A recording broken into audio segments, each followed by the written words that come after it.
ရှင်ပေတူအဝါဒစာပထမဆောင်ခန်းကြီးတဲ့အခန်းငယ်တမန်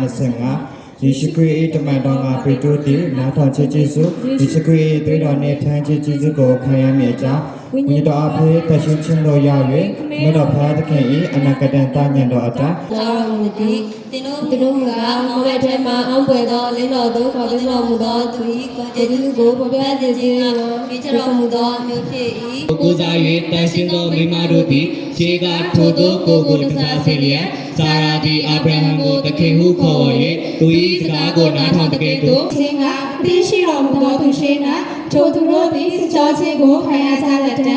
ဒီတို့သည်စုကျေးဇူးတော်ကိုအတိအကျခံရကြသည်နှင့်အညီဘုရားသခင်၏အထူးထူးအပြားပြားသောကျေးဇူးတော်ဘဏ္ဍာဆိုပါကဲ့သို့အချင်းချင်းဝင်အားပေးကြလော့ဒီလိုပြဝဲစိကတ်တော်ဤရာများသည်ဘုရားသခင်ကျေးဇူးတော်အမှန်ဖြစ်သည်ဟုတသက်ခံလျက်ဒီစာကိုကျေးအားဖြစ်ပြီးမှဒီမှာဒီပထမစုကိုတန်တာနယ်လိုက်ပထမစုကိုရှင်းမင်းပေးမဲ့သူကတော့ကျွန်တော်တို့ကိုရီးယားဆရာယောဟန်ဖြစ်ပါတယ်နာမည်တည်သွားပြီเนาะကျွန်တော်ယောဟန်ဖြစ်ဆရာယောဟန်နေပြီးတော့မှဆုချီးမြှင့်ပေးမှာဖြစ်ပါတယ်ကျွန်တော်တန်တာနယ်အလိုက်ဓမ္မချမ်းစာအလို့ရပြိုင်ပွဲမှာထိုက်တန်နဲ့ပထမစုကိုစုခူးသွားတော့တန်တာနယ်ကတော့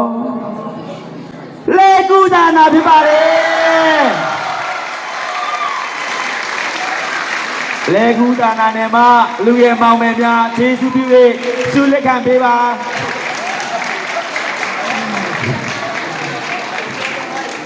ကျွန်တော်နောက်တစ်ချိန်လောက်လက်ကိုအားရပါတီးပြီးတော့မှဂုဏ်ပြုပေးကြရအောင်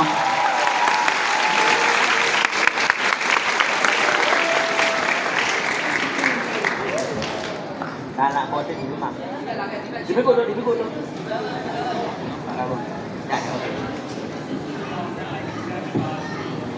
်ပုံရဲလောက်ကောင်းနော်ညီလေးနေအောင်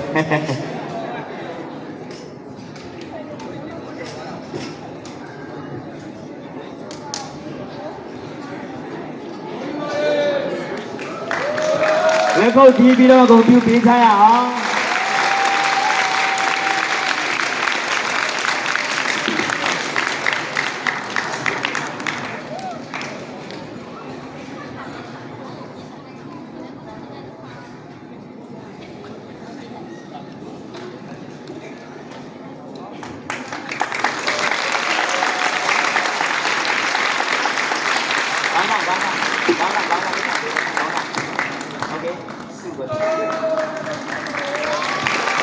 အားလုံးလက်ကုပ်တီးပြီးတော့ဂုဏ်ပြုပေးကြရအောင်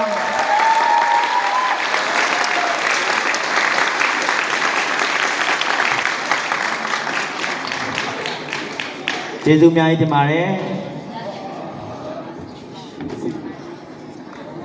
ဒုတိယဆုကိုပေးရချင်းမြင်မိမဲ့သူကတော့ကျွန်တော်တို့ရဲ့ချစ်ရသောဥက္ကဋ္ဌကြီးဆရာဦးအောင်တန်းတင်ချိုပဲဖြစ်ပါတယ်ဆရာဦးအောင်တန်းတင်ချိုကအခုချိန်မှာနေရာယူပေးပြီးတော့မှဒုတိယဆုကိုချီးမြှင့်ပေးမှာဖြစ်ပါတယ်။ဒါနာနယ်လိုက်ချမ်းစာပြိုင်ပွဲမှာဒုတိယဆုကိုထိုက်တန်ရရှိသွားတဲ့ဒါနာနေကတော့ဒီကိုအင်းစိတ်ဒါနာနယ်ဖြစ်ပါတယ်။ပြိုင်ပွဲဝင်ညီကိုမောင်နှမများဒီနေ့မို့တဲ့ပြီးတော့မှဆုကိုလက်ခံပေးဖို့ရန်အတွက်လေးစားစွာဖိတ်ကြားပါတယ်ကျွန်တော်လက်ခွင့်အားပါအားရပါရတီးပြီးတော့မှဂုဏ်ပြုပေးကြရအောင်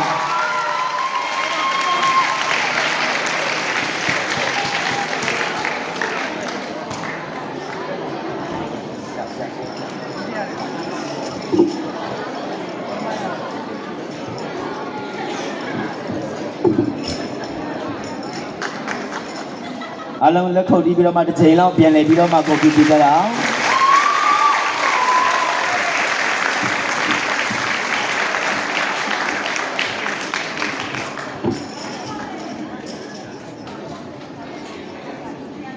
ဒုတိယဆုထောင်းတော့ကျွန်တော်နောက်တစ်ချိန်လောက်ကွန်ပျူပေးကြရအောင်လက်ခုပ်တီးပြီးတော့မှ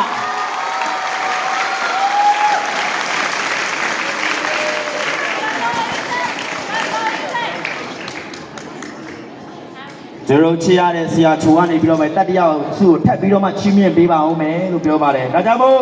တ တရားစုကိုထိုက်တန်ရရှိသွားတဲ့တဏ္ဍာနယ်ကိုကြီးညာပေးပါမယ်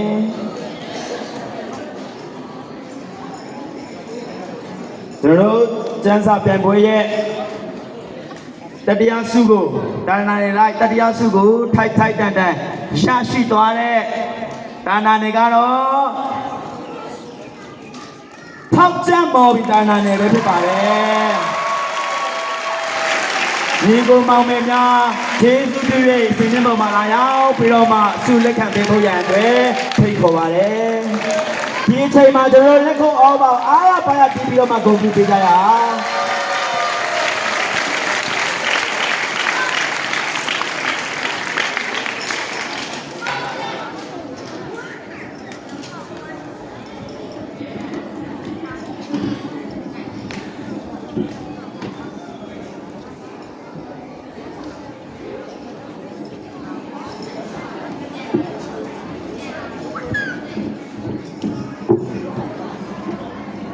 ကျွန်တော်လက်ခုပ်တီးပြီးတော့မှဂုဏ်ပြုပေးကြရအောင်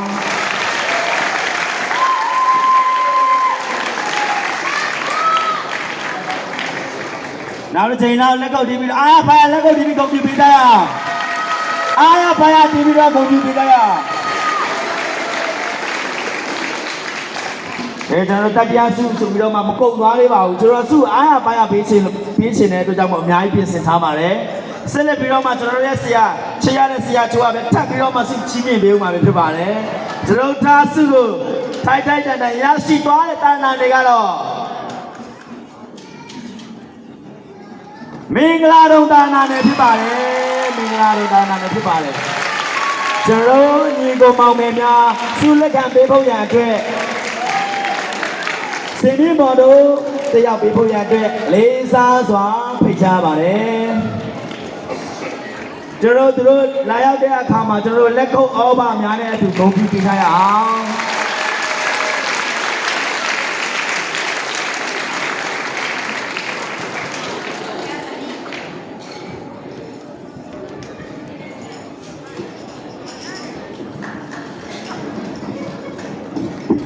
နောက်တစ်ချိန်လောက်ကျွန်တော်လက်ခုပ်တီးပြီးဂုဏ်ပြုပေးကြရအောင်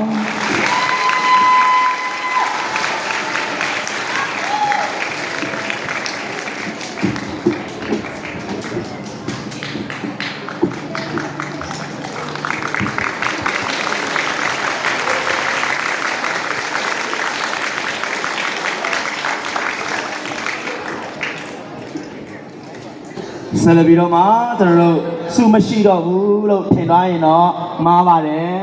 ပြင်စမစုထပ်ပြီးတော့မှရှိပါသေးတယ်ပြင်စမစုကိုထိုက်တန်နဲ့ရရှိသွားတဲ့တာဏတွေကတော့ရွှေပြည်တာတာဏတွေဖြစ်ပါတယ်ရွှေပြည်တာတာဏတွေမှာညီကောင်မောင်နှမများကျေးဇူးပြု၍စုလက်ခံပေးဖို့ရန်အတွက်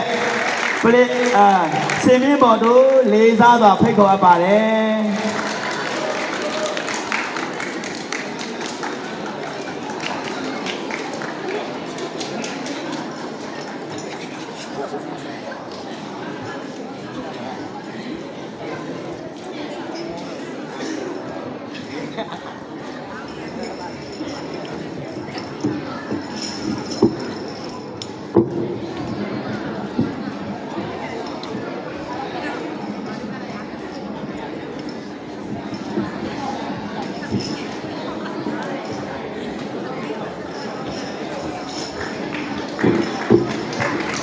ကျွန်တော်အားပါလက်ခုပ်ဒီပြမှာကုန်ပြီသေးရအောင်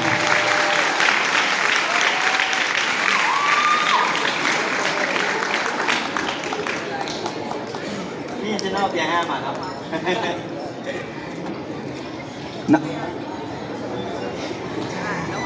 ျွန်တော်စက္ကမစုကိုထိုက်တန်ရရှိသွားတဲ့လိုင်းတရားတာနာနေမှညီကိုမောင်မယ်မားကိုစင်ပေးပေါ်တို့လေးစားစွာဖိတ်ခေါ်ပါတယ်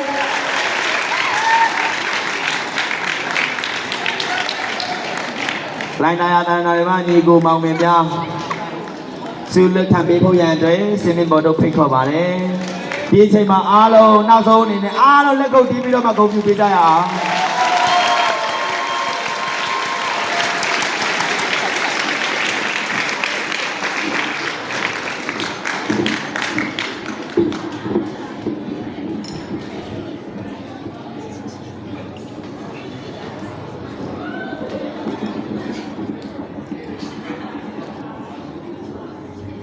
ကျွန်တော်တို့နောက်တစ်ချိန်လောက်ပြန်ပြီးတော့မှဂုဏ်ပြုပေးကြရအောင်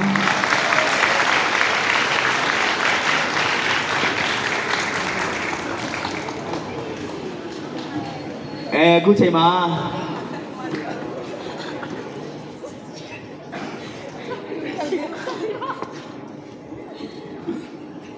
အခုချိန်မှာကျွန်တော်တို့နှစ်သိမ့်စုလက်ခံပေးမဲ့အတင်းတော်လိုက်ပေါ့နော်ကျွန်တော်နာမည်ခေါ်တဲ့အခါမှာထွက်လာပေးပါဝါတရားတန်လွန်တောင်တကုံကောင်းတော်မြေထိန်စွန်းထောက်ကျန့် VIP ကျူစံတူပါမျောလင်းချင်းကျွန်တော်တို့10ပါးစီပဲရင်ဆုံးခေါ်ပါမယ်လို့ကျွန်တော်လက်ကုပ်တီးပြီးဂုဏ်ပြုပေးကြရအောင်ကျွန်တော်ဒီနေရာကိုရောက်လာပြီးတော့မှဒီနေရာကိုရောက်လာတာဟာကျွန်တော်အားလုံးကစူးစမ်းပြီးတော့မှရောက်လာကြတဲ့သူတွေကြီးပဲဖြစ်တာလေဒါကြောင့်မို့အားလုံးကဂုဏ်ပြုခြင်းနဲ့ထိုက်တန်ပါတယ်ကျွန်တော်နောက်တစ်ချိန်တော့လက်ခုပ်တီးပြီးတော့မှဂုဏ်ပြုပေးကြရအောင်ရတယ်ဒီမှာဒီ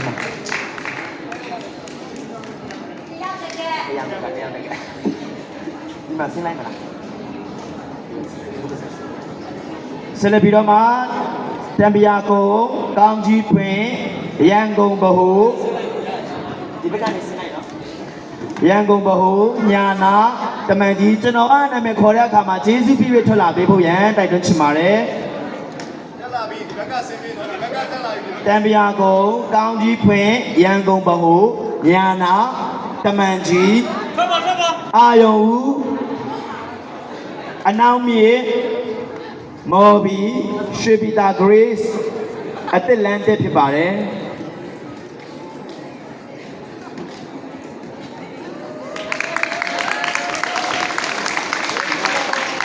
အားလုံးလက်ခုပ်တီးပြီးတော့မှဂုဏ်ပြုပေးကြရအောင်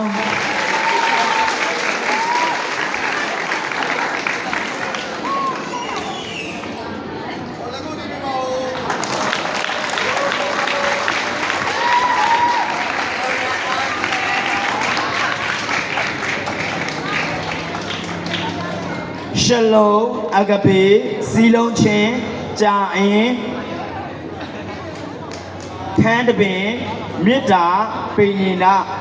ရှမ်းကုန်းဗေဒလဖြစ်ပါတယ်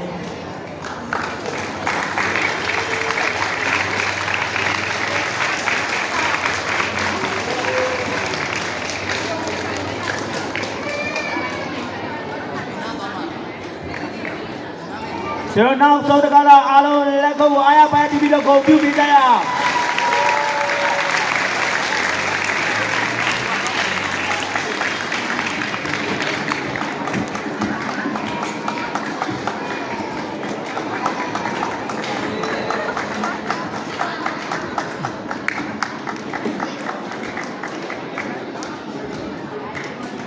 ဟုတ်ကဲ့ပါကျွန်တော်ကနေပြီးတော့မှစုပညာပြီးတဲ့အခါမှာလဲဖတ်ပြီးတော့မှပညာပြလေးအနှဲငယ်ပစ္စည်းလေးကြံပါသေးတယ်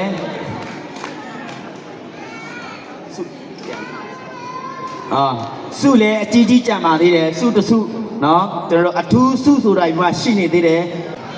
ကျွန်တော်နောက်တဲ့စုကိုဆရာမတင်ဖွင့်ဖြူကနေပြီးတော့မှပညာပေးပြီးတော့မှပညာပေးမှဖြစ်ပါတယ်အားလုံးမင်္ဂလာပါအခုဒီစုကကြတော့ပေါ့နော်ဟိုလိုမျိုးတော်ရအဲ့ဒီဥစ္စာတွေထပ်ပေါ့နော်ကိုရီးယားကနေပြီးတော့လာတဲ့ဧည့်သည်တွေကတာသနာနယ်လိုက်တိုင်ပွဲတွေကိုကြည့်တဲ့အခါမှာပျော်စရာကောင်းတဲ့စုလေးတွေကိုစဉ်းစားပြီးတော့ပေးထားတဲ့စုဖြစ်ပါတယ်လို့ပထမဆုံးစုအနေနဲ့ကြတော့အရင်အမြန်ဆိုနိုင်တဲ့အသင်းတော်ဆိုပြီးတော့ရွေးထားတဲ့စုဖြစ်ပါတယ်အဲ့ဒီမြန်ဆိုနိုင်တဲ့စုကိုရရှိသွားတဲ့အသင်းတော်ကတော့ကောင်းသောမြေအသင်းတော်ဖြစ်ပါတယ်ဆက်စားဖို့ကောင်းသောမြေအသင်းတော်ကောင်းသောမြေအသင်းတော်အသင်းတော်နာမည်အော်လို့ရှိရင်ချက်ချင်းထွက်လာပြီးယူလို့ရပါတယ်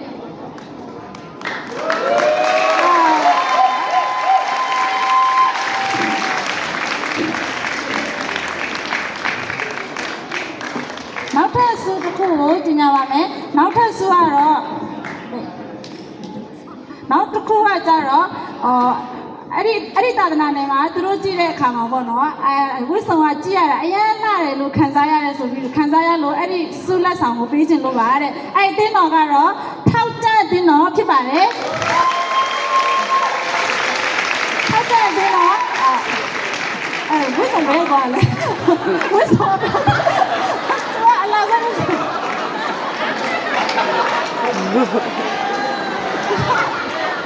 ဝိဆောင်အမေကသူတို့ကဟိုနော်ညီမဝိဆောင်လက်ထပ်လေးဝတ်တာနော်အဲ့ဒီဒရက်ဆိုရင်လည်းကျူစေရောနောက်တစ်ခုကတော့Broma ဆိုတဲ့ဆုကြပါအဲ့ဒီဆုကဘာလဲဆိုလို့ရှိရင်ယောက်ျားလေးချင်းချင်းမိန်းကလေးချင်းချင်းအတူတူကြိုင်ဝင်တဲ့အခါမှာအရင်ချစ်စရာကောင်းတယ်လို့ခံစားရတဲ့ဆုဖြစ်ပါတယ်ပထမအဆုံးဒီ Broma ဆိုတဲ့ယောက်ျားလေးနှစ်ယောက်အတူတူဝင်ကြိုင်တဲ့အခါမှာချစ်စရာကောင်းတဲ့ဆုကိုဘဟုအသင်းတော်ကရရှိသွားပါတယ်ဘဟုအသင်းတော်โอเค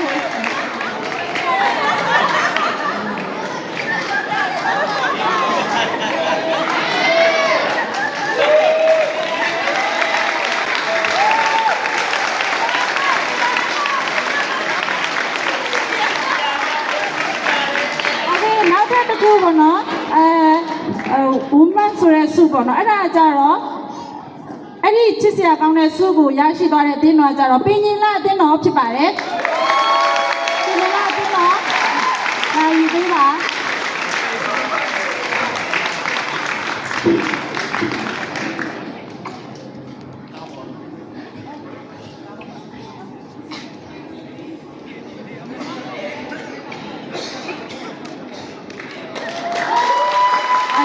ကျေးဇူးတင်ပါတယ်နောက်ထပ်ဆုတစ်ခုနောက်ထပ်သာသနာနယ်မှာကြီးတယ်ပေါ့နော်ဆုတစ်ခုကကြတော့ကြားစာဆိုတဲ့ခါမှာထစ်တဲ့ခါလဲရှိတယ်မရတော့မိသွားတဲ့ခါလဲရှိတယ်ဒါပေမဲ့လို့အဆုံးထိစ조사ပြီးတော့လှုပ်သွားအဆုံးထိစ조사ပြီးတော့ဆိုသွားတယ်ဆိုတော့ဆုလက်ဆောင်ကိုပေးချင်ပါတယ်တိုင်လန်သိတဲ့တော်ဖြစ်ပါတယ်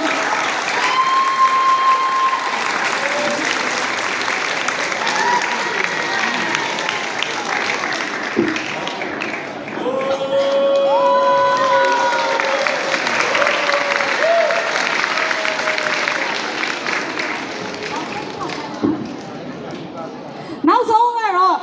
ဆိုတဲ့အခါမှာအတန်ကျေကြီးနဲ့ဆိုနိုင်တဲ့အသင်းတော်ကိုဆုချင်းမြင့်ခြင်းလို့ပါတဲ့အဲ့ဒီအသင်းတော်ကတော့ကြာရင်အသင်းတော်ဖြစ်ပါတယ်ကြာရင်အသင်းတော်သူလက်ဆောင်နေလာတယ်ဟုတ်ပါတယ်အတန်ကျေဆိုဆုဖြစ်ပါ